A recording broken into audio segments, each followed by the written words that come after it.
ऋषिकेश मधुबन आश्रम रे अदिनिया रथयात्रा को नहीं भुवनेश्वर इस्कॉन सांबादिक सम्मेलन ऋषिकेश मधुबन आश्रम रे होइथिबा रथयात्रा सह इस्कॉन कौनसी संपर्क नहीं से संस्था अलग 2019 रु देश में गजपति अदिनिया रथयात्रा मना करने पर भारतर कौन स्थान में इस्कॉन रथयात्रा करूना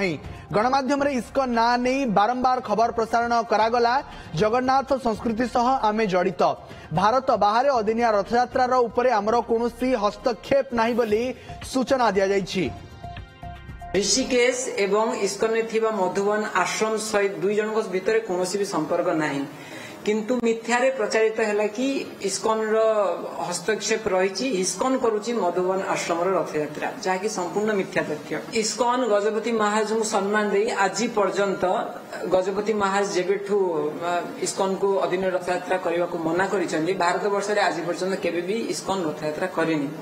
इस्कन छड़ा एभली अनेक संस्था अच्छा जहाँ आप आज देखुं ऋषिकेश मधुबन आश्रम केवल मधुबन आश्रम नुहे मधुबन आश्रम विगत 28 वर्ष धरी अधीन रथयात्रा करी आसुअछि।